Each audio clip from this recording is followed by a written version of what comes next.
Je m'appelle Lydie, je suis française d'origine congolaise, du Congo-Kinshasa. J'ai 27 ans et je suis une vraie parisienne. J'adore voyager, ça c'est mon truc. Donc Barcelone, Londres, Miami, c'est pas une capitale mais c'est une grande ville aussi. Je prévois de partir à Sydney. Donc c'est vrai que pour moi le voyage c'est très important. Et il y a... Avant de voyager, quand on me disait que Paris était l'une des plus belles villes du monde, je disais mais bien sûr, mais c'est vrai. C'est vrai, c'est vrai, c'est vrai, c'est vrai.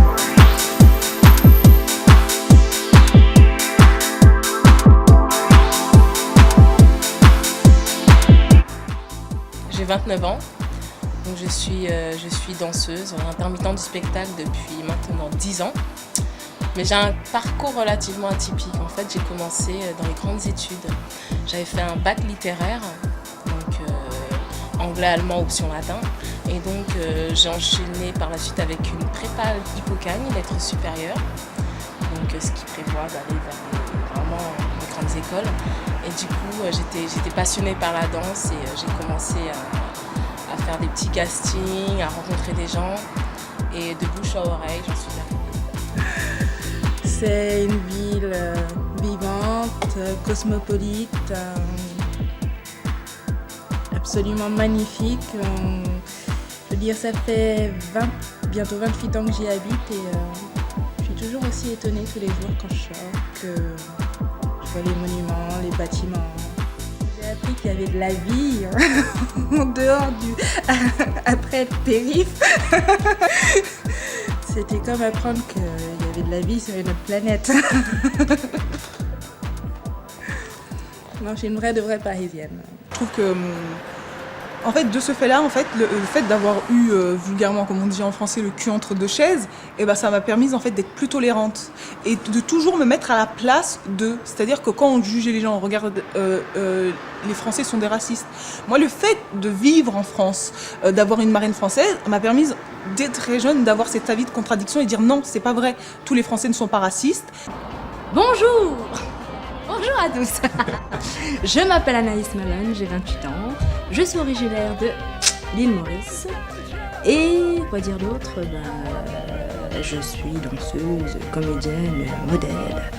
Un peu de tout, puisque je suis métissée aussi. Donc il y a de l'africain dans mon sang. Donc comme Maurice a été colonisé par énormément d'Indiens, forcément, il y a aussi un peu d'Indiens dans mon sang. Mon sang est rouge, hein, comme tous les blancs, forcément. Voilà, quoi. C'est moi, Anaïs. Le problème avec le sport et la musique, c'est que ça rentre dans les stéréotypes.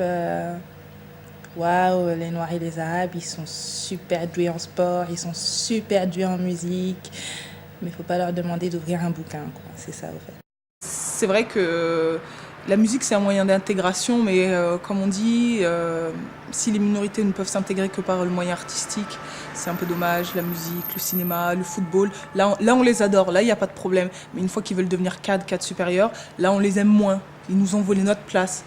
Ça veut dire quoi? Quand on est black, soit on a un don artistique, soit on pointe à la NPE. C'est ça notre choix en fait. Non. L'intégration, c'est d'abord la langue.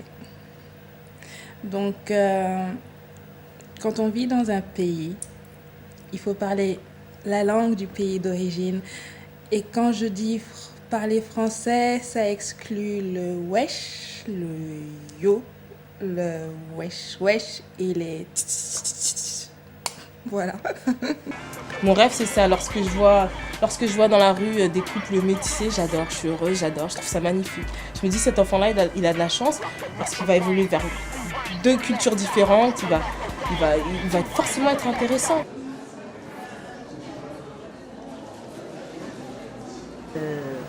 À l'âge de 7 ans, je me souviens, comme tous les enfants sont assez moqueurs et chahuteurs, on m'appelait Blanche-Neige. Alors Blanche-Neige, bien évidemment, quand on a 7 ans, qu'on a lu des contes de fées, pour moi c'était un être magnifique, merveilleux. Alors je souriais, j'étais ravie, c'était un compliment Blanche-Neige.